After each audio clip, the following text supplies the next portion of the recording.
En el video de hoy, con la ayuda de los cadáveres en el laboratorio, vamos a hablar de la formación de coágulos de sangre y veremos exactamente por qué es que son tan peligrosos. Hagámoslo.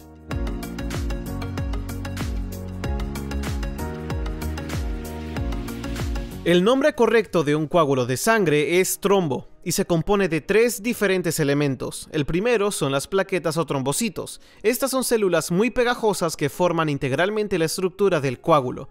También veremos glóbulos rojos. Seguramente el nombre de glóbulo rojo les es familiar, porque son las que llevan el oxígeno y el dióxido de carbono. También vamos a encontrar una proteína resistente que se llama fibrina, de la que hablaremos con más detalle en un segundo. Los coágulos de sangre tienen un lado positivo y un lado negativo. Su función positiva se llama hemostasis. La hemostasis es un proceso natural en el que el cuerpo está controlando una hemorragia. Digamos que te cortas el brazo, ¿sí? Cuando cortas un vaso sanguíneo y la sangre comienza a salir por borbotones, es un problema. Entonces, normalmente las plaquetas están circulando, ¿no? Circulan en el torrente sanguíneo. Cuando ocurre una herida, cuando las plaquetas pasan por ahí, se atoran en la pared y eso causa que queden en modo activo. Y cuando se activan, secretan químicos que también fluyen en el torrente sanguíneo que alertan a otras células, como las del sistema inmunológico y muchas otras, para que sepan en primer lugar que hay una herida y en segundo lugar dónde se encuentra la herida. Luego, muchas plaquetas seguirán fluyendo hacia donde están atoradas, junto con los glóbulos rojos, y crean una especie de embotellamiento en la zona lesionada. Eso va a ayudar a detener el sangrado y a eso lo llamamos tapón de plaquetas. Pero eso no es todo lo que crea coágulos, porque fluyendo en el torrente sanguíneo también hay trombinas, que son proteínas que están esperando su momento, porque cuando se encuentran con las plaquetas, ahí es donde entran por la membrana celular. Y entonces comienzan a liberar otras sustancias al torrente sanguíneo llamadas fibrinógenos. Y cuando se libera el fibrinógeno, entonces se convierten en fibrinas. Sé que esto es muy confuso, pero piénsenlo de esta forma. Las plaquetas se atoran, las trombinas aparecen, las trombinas crean fibrinas. Y ahora tenemos unas proteínas resistentes que comenzarán a tejerse entre sí junto con los glóbulos rojos y las plaquetas, y recuerden que ya eran bastante pegajosas, así que ahora sí tenemos la estructura del coágulo. Ya esto se le llama malla de fibrinas. Todo esto es perfectamente normal, es deseable que pase porque así se detiene el sangrado. Sin embargo, también puede pasar cuando no está sangrando, y ese es el lado negativo que les mencioné. Este proceso se llama trombosis. La trombosis es la formación de coágulos sin que haya sangrado. Esto puede pasar por una gran cantidad de razones, como el tabaquismo. Si necesitas otra razón para dejar de fumar, aquí está. Esto puede causar coágulos. Y si no fuera suficiente, los anticonceptivos y el embarazo también. Ya sea que estuvieran tratando de evitar un embarazo o lo experimentarás, de cualquier forma puede haber coágulos. Y otro gran precursor de los coágulos es la inmovilidad prolongada. Con esto me refiero a estar en silla de ruedas o guardando reposo en cama, tal vez por viajar en un vuelo muy largo como de 13 horas o más. El punto es que si estás sentado o inmóvil, estás presionando los vasos sanguíneos, y con esa compresión, aumentas la probabilidad de que los glóbulos rojos y las plaquetas se queden atrapadas en un embotellamiento y se creen un coágulo. Así que si necesitas otra razón para no ser sedentario y moverte, recuerda que puedes evitar la formación de coágulos. Independientemente de eso, hay muchas otras razones por las que se pueden formar. Si se ha formado dentro de un vaso intacto que no está sangrando, las cosas se pueden poner bastante feas. Pueden encontrar diferentes descripciones y definiciones de trombos en varios textos y literatura médica. En realidad depende de quién lo enseñe, y según yo siempre he enseñado que hay dos tipos primarios de trombos. Tenemos uno llamado trombo mural y el otro es el trombo oclusivo. Vamos a tomar este corazón para que pueda explicarles qué es un trombo mural, ¿ok? Esta es la vista anterior del corazón. Pueden ver los vasos sanguíneos como este vaso muy grueso que es la aorta. También pueden ver la arteria pulmonar y luego veremos la incisión que se hizo en una de las paredes para poder abrirlo y ver el corazón por dentro. Bien, el trombo mural. Mural viene de muro, como una pintura mural. Así que en este caso, el coágulo se estaba formando. Digamos que abrimos la aorta, dentro del vaso sanguíneo, en la pared, ¿no? Miren, la sangre sigue fluyendo aunque se formó el coágulo. Esto puede pasar en la aorta, generalmente pasa en la aorta descendiente, pero no importa en este momento. También puede presentarse en las cámaras del corazón. Digamos que se formó aquí donde está mi dedo. Pueden ver que hay mucho espacio en la cámara. Significa que se puede crear un trombo mural verdaderamente grande. Ahora, el trombo oclusivo. Oclusión significa obstrucción, ¿sí? Bloquea el flujo sanguíneo. En algunos casos, simplemente se forma así. Digamos que estás sentado por periodos prolongados y estás bloqueando el flujo sanguíneo en los vasos. Así que se forma un tapón oclusivo de manera natural, ¿no? Eso puede pasar, pero otra opción, si vemos este corazón, digamos que el trombo mural que estaba creciendo aquí, en la pared del ventrículo derecho, conforme al corazón se contrae, lo empuja y ahora está viajando a través de la aorta y puede llegar a muchos vasos sanguíneos diferentes que se ramifican desde aquí. Y cuando llega a un vaso pequeño en el que no cabe, ahí se convierte en un trombo oclusivo. Es posible que un trombo mural se convierta en un trombo oclusivo, pero también es posible que el trombo mural no se modifique y jamás se desprenda. También es posible que el coágulo crezca y se convierta en oclusivo en el mismo lugar. Cuando el coágulo se desprende y viaja a través del flujo sanguíneo, obtiene un nuevo nombre. Ahora se le llama émbolo. Pero no solo los coágulos se pueden convertir en émbolos. De hecho, todo lo que viaja por el flujo sanguíneo y tiene el potencial de causar un bloqueo en algún punto en venas o arterias se llama émbolo. Puede tratarse de grasa viajando en la sangre, podría ser líquido amniótico, incluso podría ser aire. Todas esas cosas tienen el potencial de causar un embolismo. Entonces, el émbolo es el cuerpo que viaja, un embolismo es lo que causa, es la obstrucción del flujo sanguíneo en determinada área. Los principales tipos en los que me quiero concentrar en este video son el tromboembolismo venoso y el tromboembolismo arterial. Básicamente se refieren que hay un coágulo que está causando un embolismo en el sistema venoso o en el sistema arterial. Sin embargo, también pueden ser microcoágulos. Se pueden formar coágulos en los capilares, son vasos sanguíneos tan pequeños que los glóbulos rojos a veces tienen que hacer una sola fila para pasar. O sea que hay coágulos muy pequeños, pero para que esto quede claro quiero contarles de la anatomía de las piernas para discutir sobre la trombosis profunda. Están viendo un corte transversal del muslo, así que si muevo la pierna así, podrán ver exactamente a lo que me refiero. Hay mucho que aprender aquí. Quiero orientarlo hacia ustedes. Este es el fémur y este es el lado anterior del muslo. Aquí estamos viendo el cuádriceps, o sea la parte posterior medial, pero queremos concentrarnos aquí, en estos vasos sanguíneos.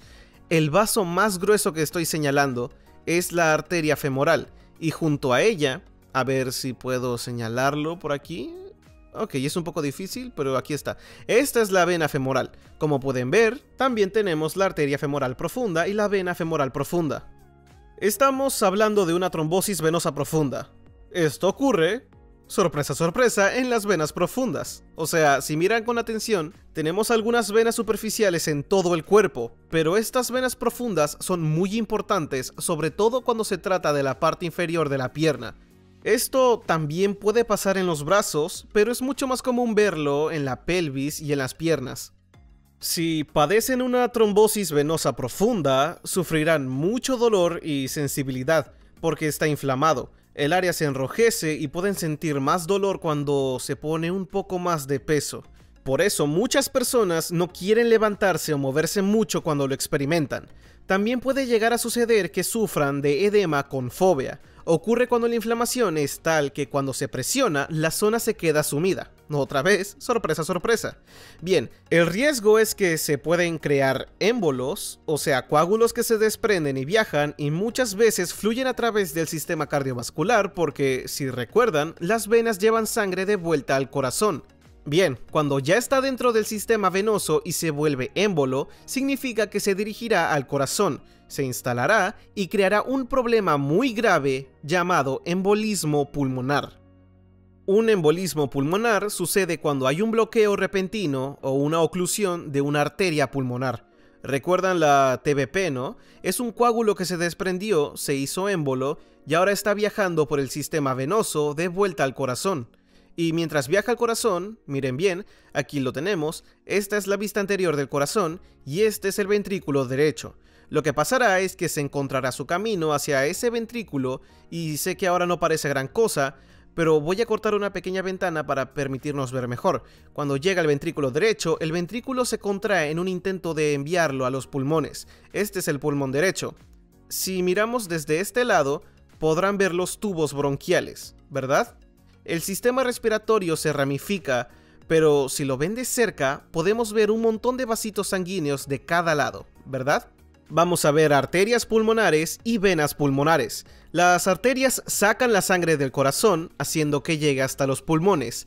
Las venas llevan la sangre de vuelta al corazón. Entonces la sangre oxigenada va de vuelta al corazón. Y bueno, si dependiendo del tamaño de los émbolos, se podría causar un bloqueo importante o podría ser un bloqueo mínimo, pero lo que quiero que vean es que estos vasos se irán haciendo cada vez más pequeños conforme se adentran en el tejido pulmonar. Y si estos vasos quedan bloqueados, podría significar que los pulmones no recibirán suficiente sangre. Entonces se acumula el daño pulmonar. También significa que los pulmones no podrán oxigenar la sangre eficientemente. Entonces, los síntomas típicos de un embolismo pulmonar serían el dolor en el pecho y la dificultad para respirar. Esto tiene mucho sentido, pero también es importante saber que el corazón tendrá que trabajar más duro porque hay un bloqueo.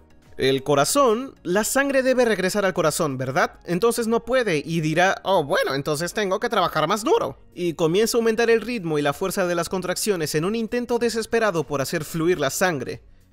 Esto podría ocasionar un infarto cardíaco, estrés, dificultad para respirar, incluso falla cardíaca.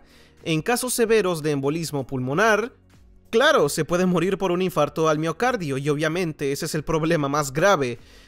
Pero depende del tamaño y de la duración del bloqueo, porque a veces los embolismos pulmonares se pueden resolver con semanas o meses de tratamiento. Cuando se empieza a tratar con anticoagulantes, el objetivo es romper lentamente los coágulos para que dejen de dar problemas. Pero si es suficientemente grande, la persona podría morir en unas horas o tal vez hasta minutos. Depende de muchas cosas. El embolismo pulmonar es algo verdaderamente grave. Y bueno, eso pasa si es una vena, ¿no? Pero si tenemos un coágulo en una arteria, es posible que viaje a la cabeza, al cerebro. Vamos a hacer otro video sobre los infartos. Voy a ser bastante breve porque hay muchísimo que decir sobre los infartos. Quiero aclarar algo desde el principio.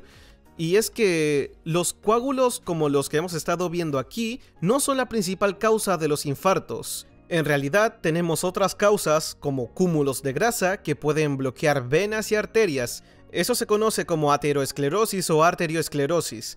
Tal vez debido a una mala dieta o a factores genéticos se crean estos depósitos y si recuerdan, todo lo que viaje a través del fluido sanguíneo se conoce como embolismo. Esa es nuestra causa primaria. Sin embargo, sigue siendo posible que si tienes un trombo mural formándose dentro de las cámaras del corazón o tal vez en la conexión con la aorta, puede desprenderse y llegar a otras partes del cuerpo. Imagínense que tienen un trombo mural que sale del corazón y luego llega hasta el cuello o el cerebro.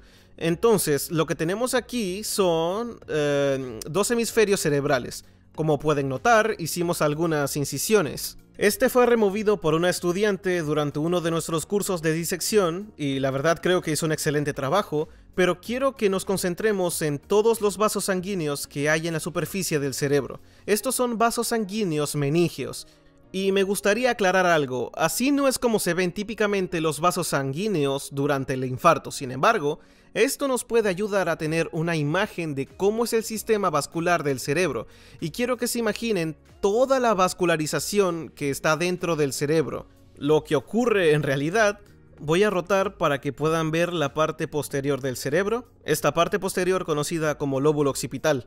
Ok, entonces podemos ver que la aorta viene del corazón, se conecta con las arterias carótidas y luego las arterias carótidas se conectan con las arterias cerebrales y así hacemos conexiones una tras otra. Entonces, ¿qué pasa si tienes un trombo mural que se desprende y va directo a las arterias carótidas? Dependiendo de qué tan grande sea, puede bloquear una de las arterias como la arteria carótida interna o tal vez bloquee las arterias cerebrales y eso es lo que podría causar un infarto. Ahora, un infarto es la ausencia del flujo sanguíneo que deriva la falta de oxigenación que llega al tejido cerebral. Si se tratara de un trombo pequeño, podría viajar aún más lejos y, quién sabe, tal vez podría llegar al sistema de meninges. Todas estas son distintas posibilidades y hay muchas otras en el panorama, pero como dije, haremos un video completo sobre los infartos porque hay mucha más información que compartir, pero al menos ya aprendimos que un coágulo tiene el potencial de causar uno. Con respecto a los tratamientos para básicamente cualquier coágulo, el estándar es el uso de anticoagulantes. Y quiero ser muy claro aquí porque creo que hace unos momentos no me expresé con claridad y dejé la información confusa. Cuando se tiene un embolismo pulmonar, sí, se trata con anticoagulantes, pero quiero que sepan que no necesariamente destruyen el coágulo preexistente. En su lugar, lo que los anticoagulantes hacen en la mayoría de la gente es que adelgazan la sangre para evitar que se formen nuevos coágulos. Ahora, si quieren tratar un embolismo pulmonar y destruir el coágulo que lo ocasionó, hay medicinas y enzimas que están diseñadas para ello y que técnicamente no se clasifican como anticoagulantes, pero aún así, si sufren de una TBP o tienen antecedentes, seguramente les recetarán anticoagulantes. Sin embargo, dependiendo de la ubicación del coágulo, pueden sugerir cirugía. Pueden entrar a los vasos sanguíneos y descomponer el coágulo en partes más pequeñas para poder retirarlo. Depende de dónde esté ubicado. La cirugía para remover un coágulo del pulmón no es un procedimiento que se elija hoy en día. Antes lo hacían, pero han cambiado de estrategia. Es sumamente común que se elija ese procedimiento si está en brazos o piernas, porque tiene menos daños colaterales en los tejidos que lo rodean, pero el tratamiento suele ser anticoagulantes y algunos otros métodos que también puedan ser útiles. Gracias por vernos, amigos, espero que hayan disfrutado de este video. Por favor, dejen su like, comenten y suscríbanse. La interacción es lo que nos ayuda a que nuestro video tenga mejor calidad y las personas puedan verlo y aprender de estos cadáveres. De verdad aprecio mucho que los vean y no se vayan sin contarnos qué otros videos quisieran ver en el futuro. Jonathan y yo siempre aceptamos sugerencias. Hay muchos temas que tratar y nos gusta saber qué otros les pueden parecer interesantes. Otra vez, gracias por vernos y nos encontramos en el próximo video.